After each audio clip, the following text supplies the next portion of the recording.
Hey friends, thank you for joining me. This is Roni Haskell, and this is for the Love of Real Estate podcast. Today I'm joined by Lorna Hollifield, and she's going to talk about being an author, an editor at Charleston Women Magazine, and an instrumental influence here in Summerville. Lorna, thank you so much for joining me today. Oh, I'm happy to be here. Yeah, so we're going to talk all things Charleston. We're going to talk Summerville. We're going to talk about what brought you here and a little bit about your family as well. So Okay.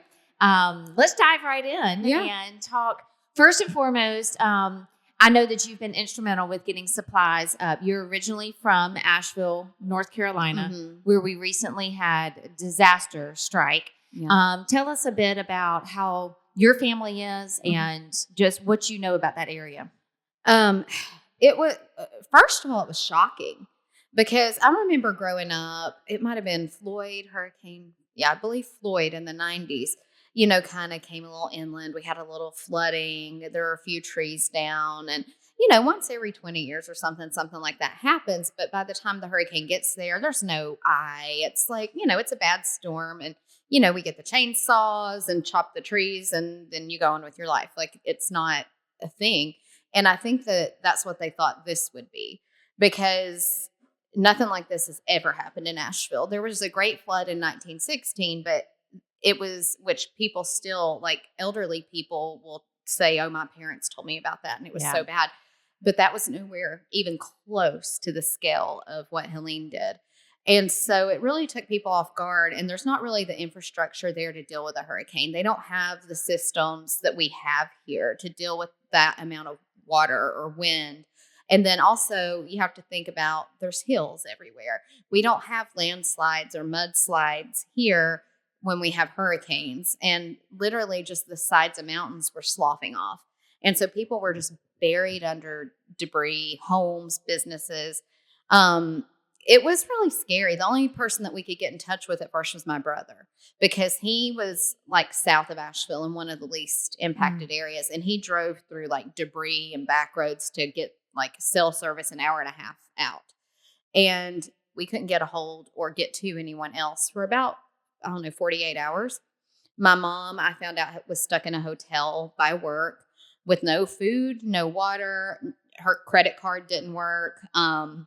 She found some change and ate off a vending machine for 2 days. She's like, I had some M&Ms. And that was a good story. And my stepdad's a long-haul trucker, and he got stuck in Tennessee at a hotel. So my mom and her husband are literally at 2 different hotels. They haven't talked to each other. They didn't know where one another was in all of this. Yeah, because communication was broken because there was no cell service. No right? cell service. Asheville was an island. There was no way in or out. So it was just like this radio silence at first. Yeah. And my family turned out okay. When my stepdad went back to get the car, he was like, where's my car? And because he had parked it at the warehouse. And I don't know, half a mile or so away, found it sitting on some railroad tracks with all the windows busted out, and just completely flooded out. And they were like, oh, thank God it was only the Bronco. I mean, that was their immediate thought to that. Yeah. But, Kimsey, my husband, his cousin lives in Garin Creek, which was a very devastated area. She was evacuated and she had to wade for 5 miles through waist deep water.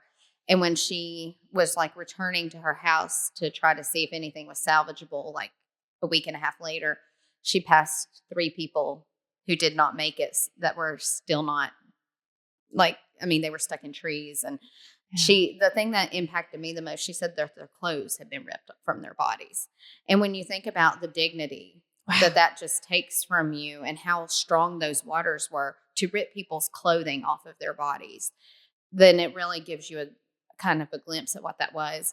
And so here, all I knew once communication was restored was there were mountain people, who do not ask for help ever, saying, yeah, we're going to need you to bring some stuff. Yeah. And that was weird. And you were very impactful right out of the gate with collecting items and getting it transported up there. Yeah. I try. I mean, and it's one of those things, people kind of like patted me on the back for it, but it felt just like, oh my gosh, natural. Like everyone's going to, like the people I know. I mean, one of our friends has a newborn And he's like, we have 2 cans of formula. Like, I don't even know if we can get out. I don't know what's going on. Like, he was frantic, and my cousin has, a son, and he's got like some conditions and stuff going on, and he has a very unique formula. And she's like, I don't even know if I can get this, if we can get out. And so I just started collecting things, on an individual basis at first, but then it became people like, hey, can I bring you supplies? And I'm like, just bring them. I'll figure out where to get them. So you collected items. Are you still, is there still the need for this? There is still the need. The need. So the initial items I was collecting was, food, water, formula, things to get them through.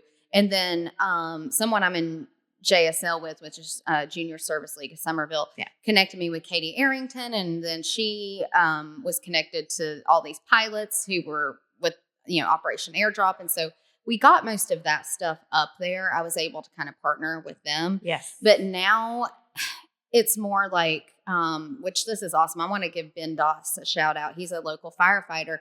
He called the fire chief and was able to get some unused boots up to the Swannanoa Fire Department, which Swannanoa is a suburb of Asheville. And it's one of the most devastated areas. And so there's firemen that have boots on their feet because he made one phone call for us. So what that tells me is there's so many community members that have come together to be instrumental with getting supplies and needs up to the people of Asheville and the surrounding areas that were really in need. But what it spoke volumes about, and we'll kind of segue this into who you are as a person, is you have a passion for service. You're very instrumental with Junior Service League, which is great for fundraising for different organizations around the heart of Summerville as well. But tell us a bit more about kind of your involvement within the community. There's this one part, I can't pretend that everything I do is just because I want to help every day, every minute. And because I think people say that a lot. And I do want to be helpful, and it feels so great to help. And then there's times that it really just is about your heart goes out to someone. But some of the roots of that come from the fact that I'm a huge extrovert and I want to connect with people so much. And that's the part that's inborn. I don't like being isolated. I don't do well with that at all. I hate being stuck just on an island. And, there's a reason that God made more of us, more than one of us. I think we're meant to connect. And through that connection, I think people taught me to serve. I think I was seeking people and friendships. And through that, sometimes I would see people in need. And of course, I'm an empath. So I'm like, I got to help, because this is happening. And now I feel like, every child is my child. Every woman is me. Every man is my husband. Like I really connect it to my life in that way.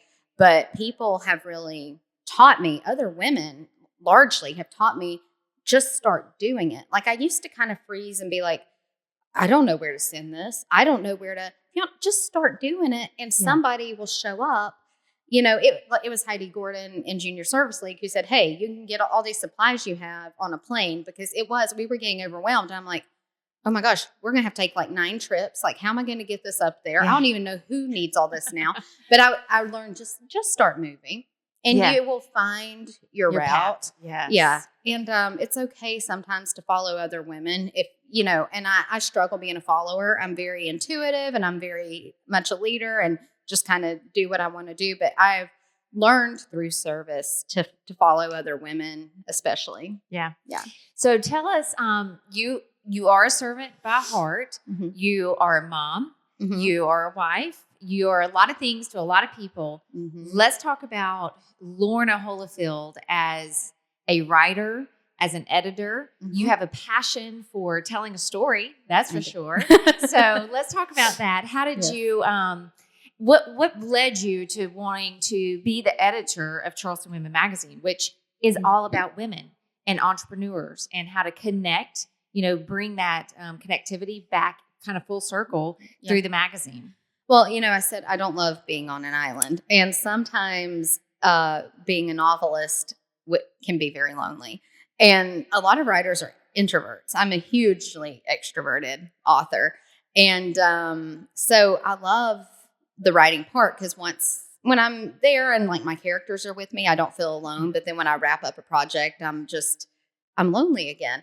And I was like, I really want to do something meaningful, but I come from a creative writing background. I'm not really so much of a journalist, but I was a travel and tourism blogger, and I did a lot of lifestyle type journalism when I was back in Asheville before we came here.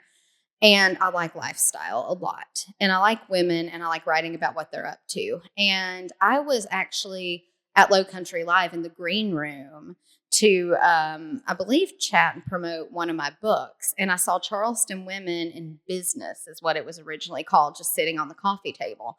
And I saw these women on the front, and I was like, oh my gosh, this looks so cool. And it was like one of the precursors to what became Charleston Women Magazine. They were just kind of testing the waters. And I was like, I have to either be in this magazine, I have to be a part of this magazine, I've got to know who's doing this magazine. And I found out Erin Kienzle, who hosts Low Country Live, does the podcast for Charleston Women. And so she's like, oh yeah, it's great. We'll see if it, becomes the thing. And this is years ago. And then my daughter was born. I kind of like left the idea of it. She was a preemie. She was in NICU. We had COVID. We had all of these life things. And then when she was about a year old, I was really itching. I'm like, I need to be a part of something. And I went to Indeed and just like typed in Charleston Women just to see, maybe there's something out there. And I saw that at that time, Mount Pleasant Magazine and Charleston Women, which are owned by the same company, needed an editor. And perfect. So I applied. Talk about God opening a door and yeah. you taking the leap forward. Yeah. And this is the really interesting part. So there were like 60 other applicants, I believe. Oh, wow. I am a college dropout. I was an English major. I dropped out to finish my first novel because I was just in a science class one day, and I literally was like, like this, just daydreaming. And then there was this quiz, and I hadn't listened to anything he said. And the quiz, there were a couple, because I was writing this short story in my mind, and I was like, the whole thing was just playing out, and I just couldn't wait to get it down. And then I failed this quiz, which happened to actually be about some stupid salamanders that live in. And I was like, why? Like, why? I don't want to learn this. Like, just because the people who make bricks in the wall said to be a brick, you have to take this test. And maybe it was rebellion. Maybe it was dumb. Maybe I should have just gone through that part and finished my degree. My parents wanted to jump off a bridge. They're like, girl, you have like a 4.0. What is your problem? Like, you were going to be somebody. I'm like, no, I want to finish my novel. And that's what I did. And that took me 10 years to get a book deal. So there were a lot of fun jobs, in between that. But I know every type of editing style. I know MLA, I know APA, I know AP, which is what we use. I know Chicago, and I know it better than anybody else. And I know I can write, and I know I can connect with people better than anybody else. And I went in there and I kind of told them, I'm like, look, I'm the best you're going to find. I promise you. Let me show you. And I know it's hard. You got 60 applicants and I dropped out of college. Let me show you what I got. Yeah. And they said, okay.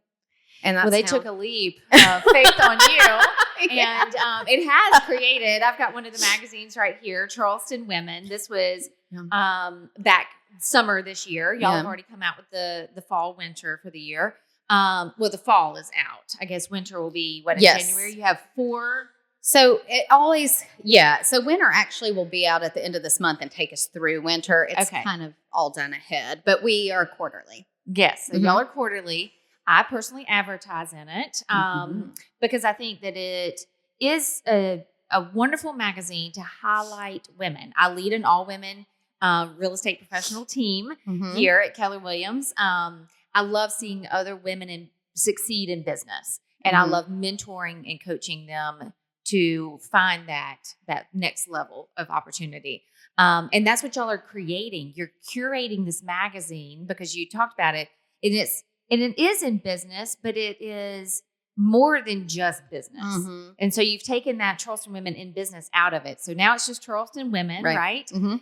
So you've got tell me about the 4 different magazines that come out each year. So first of all, I want to just back up a little bit and talk about Charleston Women used to be part of Mount Pleasant Magazine. Okay. And so since I've, been the editor, we were able to separate the magazines, and Charleston Women started standing on its own and it became more than business. We actually have 7 categories. So, and I won't list all of those, but we do a theme now for each quarter, and it might be fashion. It might be wellness. It could be women in business. Mm-hmm. It could be so many different things. We did a tour of homes last year. And so what the magazine aims to do is really show every single facet of a Charleston woman. And you have different kinds. You have a lot of them are leaders in their community. There is something in the water here that women they are such go-getters because we have this kind of small business, entrepreneur type, spirit, but then we still have the Southernism. So we want to be performing well at home and in the office, and we want to be, Southern strong like our mamas raised us. But then there's all these other influences because Charleston is such a melting pot that we end up with this cool city full of women from all backgrounds, all walks of life. And it isn't like every city. It isn't just straight hustle like New York.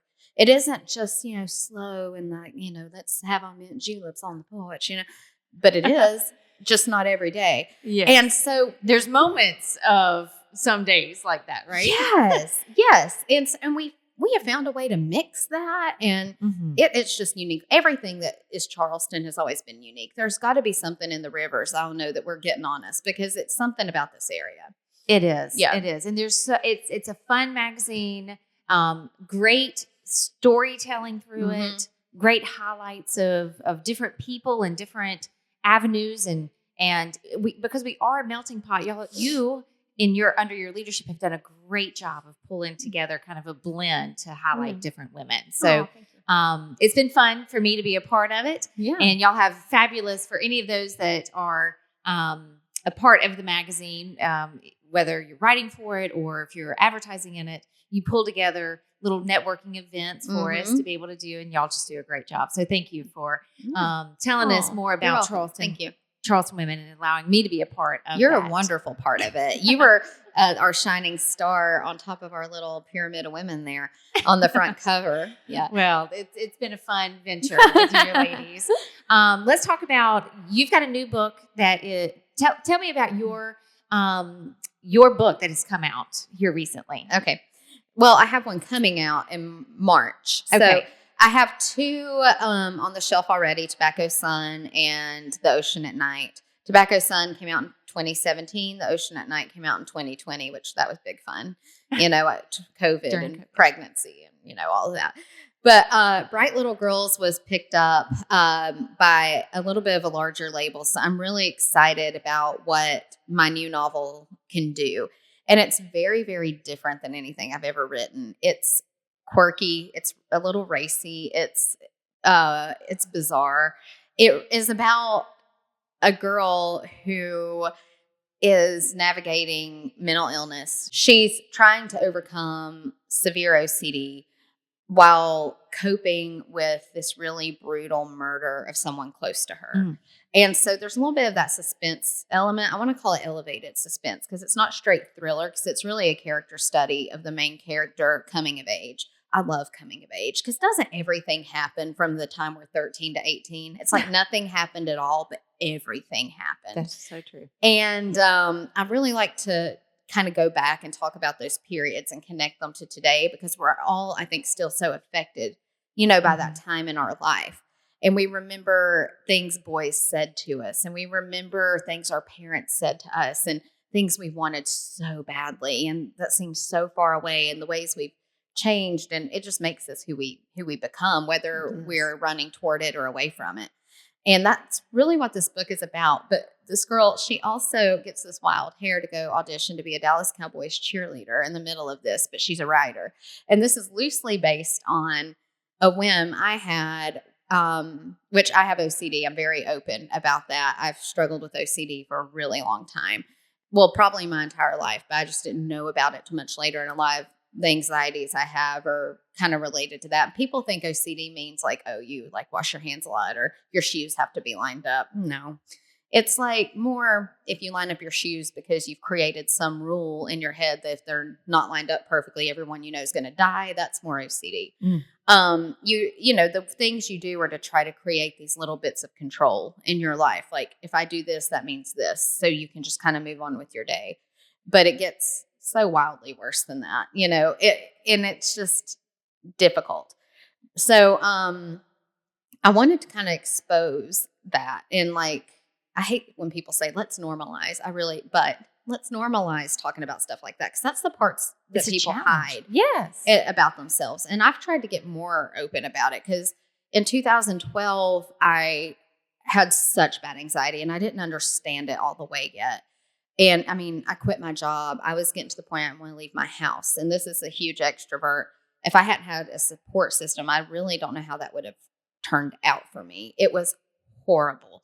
And I never went to I was never hospitalized or anything like that. But had I not had a husband or a mother, I'm not sure how that would have gone because I was in a constant state of panic.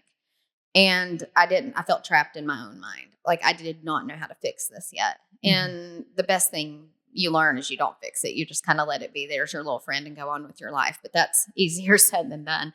But while I was just on my couch at home sobbing, I was watching Dallas Cowboys cheerleaders making the team all the time. And I used to be a cheerleader and a dancer and all this. So when I started feeling better, I got a dance coach at 27 years old, got in crazy shape, started dancing all the time, and decided to go try out to be a Carolina Panthers cheerleader. And my writing career at the time was in the toilet. So I always joke when my writing career started to tank, I started dancing in my underwear. But it was this great period of time. I failed miserably at it. I'm 5 feet tall. I mean, I could high kick, but the girl that was 6 feet tall next to me, it just didn't look, and my arms like this, trying to connect to her. It just was not. That was good never. On you for pursuing it the best you could. And I would drive to Charlotte all the time, which I actually think was really healing for me because I used to really worry about if I would panic in the car or something, where would I go? What would I do? So I would take these long drives, which was good for me. And it was just this goal that got me through. Yeah. And so the character, that's loosely based on my life. But most of the novel is complete and utter fiction, and I never knew anybody who got murdered. And, it's her love interest, is just horrible. He's the kind of guy you just hate to love and love to hate. And he represents I'm married to the nicest Boy Scout in the world. My husband is fantastic. But I always thought growing up I would be attracted to this bad boy musician type and that I would end up... This book is I think, the road I would have gone down had I not maybe found my husband or found these wonderful people. Yes. It's kind of the how bad could it have gotten for Lorna? And my main character is a lot... I think she's a lot more cracked than I was actually, but I just kind of blew all that up and then made up a bunch of stuff to go with it and created this character that we kind of can't take our eyes off of her because we're not sure if it's a train wreck or something really beautiful. And I think that's why people are going to like it. Good. Well, I cannot wait. I've been excited because this was announced some months ago that it was coming out and you've been planning for it. And so I'm looking forward. So you said March, we can find that. March. Yeah. And the launch is going to be at Azalea Bar. It's going to be a ticketed event and there'll be more information about that. It'll be on March 30th is when the launch party will be. So save the date, March 30th. Yes. We're all invited, right? You're all invited. Good. Yeah. Well, we will look forward to that. To kind of sum this up, but you're married to Kenzie. You made mention of that. Yeah. He is a small business owner. Not so small because he's expanding into new markets now. It's been fun kind of watching him expand his business and find a level of success there. But you're tied to the community. We've talked about that. Mm-hmm. You've got a daughter here that you're raising as part of Summerville and Charleston area, but you're not originally from here. We talked about you moving here from Asheville. What brought you and your family to Summerville? Well, we initially came to Charleston because of Kenzie's job when we were 22 and 23 years old. He was with a company at that time. And then we left that company, went back home. He started what is now Hollifield Financial. And once that was kind of on autopilot, we just looked at each other and said, we can do this anywhere now. Where were we most happy? And we wanted to be back in the Low Country because we're in love with it. Summerville. He just had a lot of clients out here. And we had kind of bounced around some different areas. We were living on Seabrook while I was finishing my second novel. I always say we were just like messing around the beach. That's all we were doing. Yeah. I mean, we didn't have a kid yet. We were always on the beach, just kind of kicking around. But we decided we did want to have a family. You know, I didn't want to miss motherhood. I was in my 30s, and he said, you know, Summerville's really cute. I have a lot of clients out there. You love the historic houses and stuff. And I'm like, oh, it's too far from the beach. He's like, Lorna, you can still go to the beach any day you want. I know it's not easy drive. It's an easy drive. This is not like moving, hours away from the beach. But then we came here, and it was the day of the Christmas parade. And I just fell in love. I'm like, this is the cutest little place ever. And then we saw our house like that day, and we actually made an offer on it. They rejected it. We walked away because we thought, it still needed work and this just isn't going to happen.